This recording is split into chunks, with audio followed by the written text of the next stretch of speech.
Welcome to Beyond the Network Marketing Dream, where we go beyond the hype and head behind the scenes with industry leaders and experts. Join us for new insights, strategies, and smart discussions about building successfully in today's world.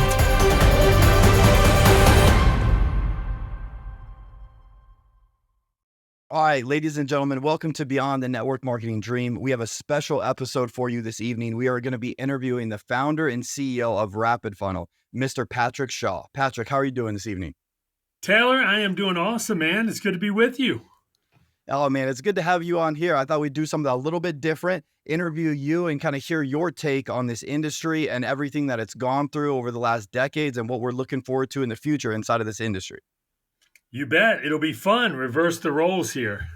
Absolutely. We'll jump right into it and start asking you some questions. So RapidFunnel has grown a lot. The company's in 11 countries and hundreds of top leaders around those 11 countries. I mean, did you think this was going to happen when you started? Obviously, everyone wants to start with the big vision and the big goal, but did you really see this happening like this? I had a big vision, but it was not to build a SaaS company, software as a service. There was no design around that whatsoever. I was just trying to solve my problem in network marketing, to be honest. So solve your problem, right? You come up with this, it solves your problem. What makes you want to take it to all these leaders and all these different companies around the world and globally? What makes you want to do that after it solved your problem? Where's the drive there? Honestly, people just started asking because they saw the platform. I was in a billion-dollar company. We were doing really, really well. And when you start sending resources out from the app, and people do move around in network marketing, it's just the nature of it. And once people had experienced it, they're like, "Hey, man, I need access." And that just came to the realization that there was something bigger here. And I guess, truthfully, it even went back a little further than that. The company I was with paid me a lot of money to build it themselves. And when they did so, they not only paid me a lot of money, they spent more than $1 million to build the platform. And it was kind of an unmitigated disaster. They never made me shut the platform down because they wanted to make sure theirs worked first, which was cool, but it never got off the ground. And when I realized the amount of money and energy and time and effort they had spent as a very competent company, and they simply couldn't build it, even though I was trying to tell them what to do, I just realized like there's a lot of people that have a need for what we do. And that's when the seeds started getting planted, and then other companies started asking, and it just became self-evident. Oh yeah, that makes a lot of sense. So a lot of times businesses are started serving your own interests and trying to solve your own problem, especially when you have that entrepreneurial mindset that a lot of people inside of this industry have. But just a question, because I'm curious, right? So a lot of people are probably familiar with the app watching this. They know that they can go log in and they have access to however many resources that they want about their company, about their opportunity to help prospects see the information and help get them to a yes or a no. But what did you do before this? How did you expose people before this when you first got started? Yeah, I had a VHS tape, a fax, a phone, and a meeting.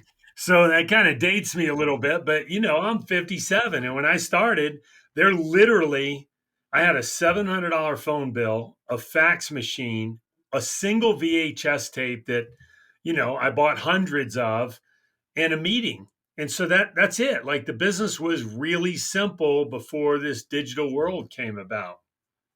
Absolutely. So when I got started, it was CDs a little bit further, right? CDs and Right. business cards at that point. So how speaking of that, how has network marketing changed other than how we expose people, right? How has network marketing changed overall over the last decade? I think the two biggest things that jump out at me is the number of influences. There's a lot of people saying that they know how to teach network marketing because of social media, and a lot of them have never been in network marketing. They don't understand duplication, but they're digital marketers, and they do in fact know how to recruit people in network marketing. That's like saying that I know cars because I can work on the engine. Well, that may be true, but that doesn't mean you can drive, right? And building network marketing is a discipline. There are some fundamentals that exist. So I think there's a lot of people that know maybe digital marketing, and they think that just carries over to network marketing, and it just doesn't. So I think That's one of the biggest single ways that the industry has changed. And then, of course, you've got the big fundamental changes with FTC and, no more garage qualifying or front loading. And I think as a whole, that's been really good for the industry. And I see it as a pretty bright future for us right now for the companies that get it right. Absolutely, and that's the key thing, right? For the companies that get it right. As people, we're have our phones in our hands, our iPads. We have all these impressions, over 5,000 different impressions on us every single day, right? And so, how do you take the person that wants to be successful inside of network marketing? How do you show them how to adapt into digital marketing and still be authentic? Because when I went to college, I had a ton of marketing classes. Also dates me a little bit. None of those had any mention of social media, right? And so the times changing and still sticking with the fundamentals that truly build this business the best and remaining authentic, I think is big. So where do you see domestic and globally, if there's a difference between the two, where do you think domestic and globally the industry overall is going? You think we're kind of on a bullish run, bearish run? Where are we going? Yeah, I mean, look, we're actually in about 20 different languages around the world.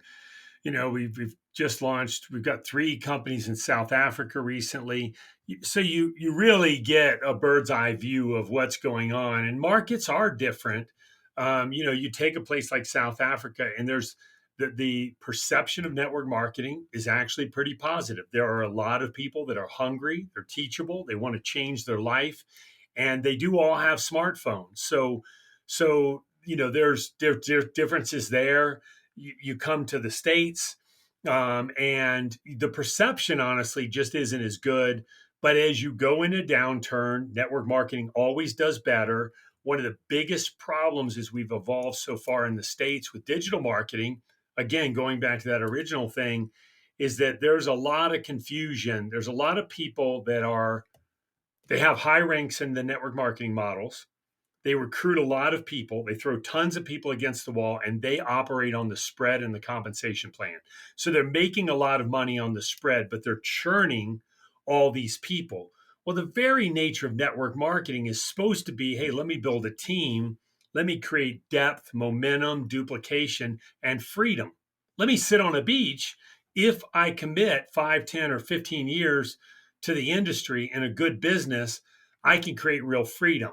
Well, you're seeing a lot of people jump from company to company to company chasing money, and acting more like digital marketers or affiliate marketers or influencers, where there's nothing wrong with recruiting those people, but putting them on the stage to teach everybody else how to build a business is dangerous, right? It can literally, it causes companies to fail, because when these influencers are put on stage and they're chasing the money, they disappear really quickly. They'll come and go. There's no loyalty there. And so it's disrupting the nature of a really good model, if that makes sense. Absolutely. I mean, further than the disloyalty too, with the influencers and things like that, is that's where they did something and it worked for them. The success was there for them. They posted the right videos, they were doing the trending topics, whatever it may be, and they saw success for themselves. However, the power of network marketing, like you just said, is duplication, right? Is helping somebody else being able to do it. And as you spoke of earlier, digital marketing is not how you grow a fundamental and authentically growing network marketing business. And so if you go there and learn from somebody that has gone with the mass approach, it's not going to translate as smoothly as sometimes these companies think into the network marketing model. That's where, again, I think RapidFunnel has so much benefit inside of this industry, because it's something that was really created and designed specifically to keep the authenticity and to keep the fundamentals while growing and adapting with the changes inside of this industry. So, I mean, that kind of brings us in. You answered a little bit of it, but what, if any more, what are some of the biggest challenges that leaders are facing today in terms of growing their organization, getting that duplication? Because what I've seen is a lot of earners kind of get comfortable. They kind of get lazy once they get to a certain point, and they're good. Their family's good. They're taken care of. They have a couple top leaders. Their business may not be growing as fast anymore, but how do the leaders that are kind of in that point take themselves to the next level in this new age of network marketing we have? I think there's three big drivers, right? Number one is people have got to prospect and follow up effectively. The more often the story gets told and the more effectively and consistently the follow up happens, that team is going to win at the end of the day. There's a book out there, The Four Disciplines of Execution, that talks about the lead measure. We know what KPIs are, but there has to be a culture in the company that is built around, I'm going to tell the story. Number two is you've got to have a simple onboarding process. It's easier to sign up and drive Uber today than it is to join the average company. That's a problem. Back in the day, it was so easy to get somebody started. And now there's so many distractions, so much noise. So onboarding is important. And then at the very highest level, systems duplicate and people don't. And today, because of technology, you really better have a system. I mean, we used to always talk about systems in network marketing, but the system was like, hey, hand them this VHS tape, say this, invite them to a meeting. I mean, it was a system, but it didn't require any technology. Today, because we live in a digital world, you better have technology. And we should be in an era where that technology can give you the activity metrics, the data, opt-in rates, play rates, engagement rates, open rates, and it can give you the data around every independent distributor in your organization without making them download any platform that they have to create content or get to talk to each other. Like all that should be pre-built, but nobody builds technology for network marketing. Think about it. Name one single platform in the world that is built for network marketing. None of them. I mean, it's no offense. I could go through all the names, all the technologies, whether that's text broadcasting, texting platforms, survey platforms, funnel platforms, email platforms, social media platforms. None of them are built for network marketing. And if you believe as a leader that fundamentals in network marketing are unique, duplication, relationship based, simplicity, work in depth, the average person has 5 to 7 hours a week, part time. It's about the relationship. If you believe those things, then you must realize that all the digital tools are built for a one-to-many mass marketing. Let me reach a bunch of people and hide behind the tech. So how do you make those things work in network marketing? The answer is you don't. You find a platform actually built for network marketing. Plug RapidFunnel. Yeah, absolutely. So I think that's big, the trackability, especially, right? Because you and I have both sat down with major large leaders in this industry, and they don't know what's going, some of them do, but they don't know what's going on in their business. If you asked them, whether they have a team of 10,000, 50,000, however, how many exposures did your entire organization do last month? They can't tell you.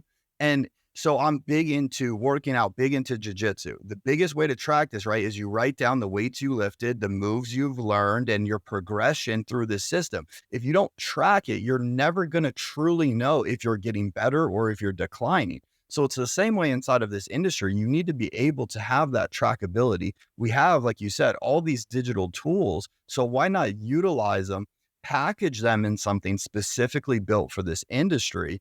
And if you're a leader looking at it, I mean, how can you not get excited about knowing exactly how many exposures are done in your organization? What people are watching the most? What videos are working? What videos are not working? That's huge. Taylor, So this is crazy. I was on a call like an hour and a half ago with a $70 million company in network marketing. For 3 years, they've been using our competitor, quote, our competitor. I mean, I can't even take it seriously. I am on their website looking at it right now. I'm not going to name them, but I will tell you they're not hard to find. I go to their website, and on their website, they say trusted by brands like Saks, Target, Best Buy, Gap. What do those companies have to do with network marketing? When I click on the link on their side that says direct sales and I click on the link, there's a 404 error. Oops, the page you're looking for couldn't be found. This is our biggest competitor, right? I mean, They're not. Network marketing is unique, man.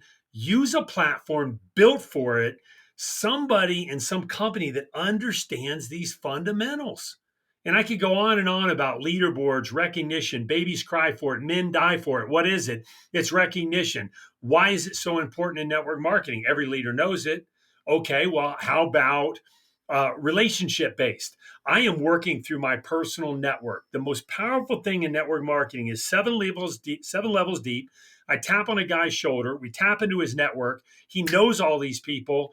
If I can leverage that in a positive way with a good product and a comfortable approach, we cut through all the digital noise. It would take 1,000 impressions on digital maybe to get 5 people to respond.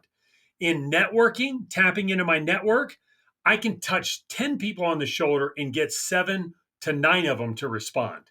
That's a whole different game, but you better use tools geared for that industry. Yeah. Absolutely. I wonder how many companies that competitor has helped Uber get drivers then. It sounds really difficult to get signed up, like you were saying earlier. When it comes to that digital marketing approach, right, where that one to many, that 5,000 impressions a day that we're all seeing, all of that stuff where network marketing changes, like you said, it's your people that you know. So they may have these 5,000 a day impressions going on, but you're their friend, you're their family member, there's somebody that you worked with, whoever it may be. There's going to be a little extra incentive for them just because they know you to look at this. And real quick, one thing that I wanted to ask you is, because this is huge, especially when it comes to opt-in rates, funnels, different things like that.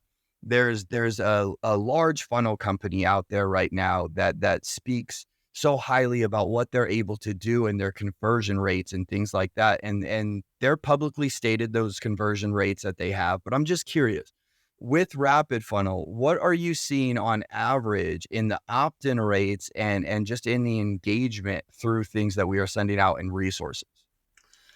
A good opt in rate in the digital world, B2C, business to consumer, as an example, would be a 2 or 3 or 4% would be extraordinary. Our opt in rate across all companies is over 30%. If a company's doing it right, the opt in rate in the email is north of 60% opt in rate. Now, I will tell you, it feels like we're cheating because it's relationship based. When we deliver an email, it's person to person. And then we also do a lot of things internally because we understand how to deliver email at a really high rate. But nobody can do that. I mean, that's like a 15-fold increase minimum in opt-in rates. And now you have an entire army, a voluntary army, a network marketing organization of people that all have a pre-packaged, pre-prepared, very personal email campaign. And I mean, the first company we ever launched, they put 1.2 million people into an email campaign in the first 24 months. Like, how does that happen, right? It's just a different model. And that's what I was going to clarify. 60, 70%, that's not 6 out of 10 people, right? These are large campaigns. I was looking at some stats that were sent out earlier, and the stats of Right. sent out and opened are just amazing to see this. And you have to understand, when you get that email from your friend, a lot of people, and I laugh about it because it's a lot of people my age. Email, they say email doesn't work, email is dead, email's a non-existent tool anymore, and you either need to text somebody, FaceTime them, Instagram them, whatever the case may be. I mean, you could ask anybody that knows me, that's around me. I have so many different email accounts. I'm checking all of them. I don't know who these people are that don't use email, but I'm still using email. I have a junk email that I just put for spam, and then another one that I give to important things. Yeah. And so for the people that say the email is dead, I think that's so crazy to see Well, these opt-in and rates. granted, it's changed, right? We don't check email every day because we're checking text and WhatsApp and social, and you need to use those platforms. But anybody can go look up the stats on email. It's extraordinary. It's not even shrinking. It's growing. It's just used differently. So we should use it differently. And it's a long tail strategy. if you can't get somebody on board in networking in the first 2 or 3 weeks, what usually happens, Taylor? Like, I mean, if we're honest about it, if I prospect you in network marketing, and I can't get you to make a decision in the first 3 weeks or 2 months, what in reality happens? Do I really ever follow up with you? No, you just next them and you go on I to the next next them, right? person. And that's what everybody does. But if I had a system and I said, hey, Taylor, I'd love to stay in touch, man. Seems like the timing's not right. I know you got so much going on. You're relieved. And then I'm like, I'll stay in touch. If I come across something super interesting, I'll email you. Is that okay? Yeah, You say absolutely. yes.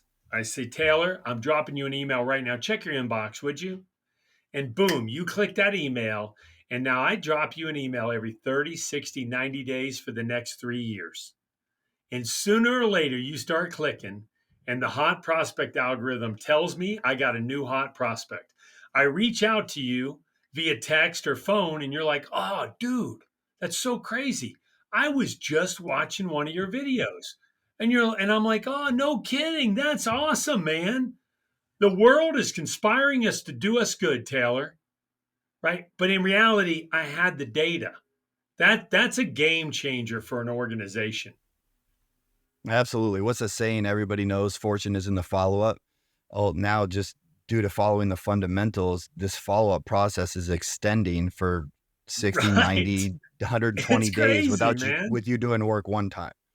So, Patrick, man, thank you so much for taking out some time here today to jump on and answer these questions. I know this is going to be amazing for all the leaders and all the new people getting started in the industry to really see the power of authentic sharing and what RapidFunnel has to offer. So if you have any closing remarks, definitely would love to hear them. And thank you so much for your time. No, man, we're gonna do it again, brother. I love it. It's perfect.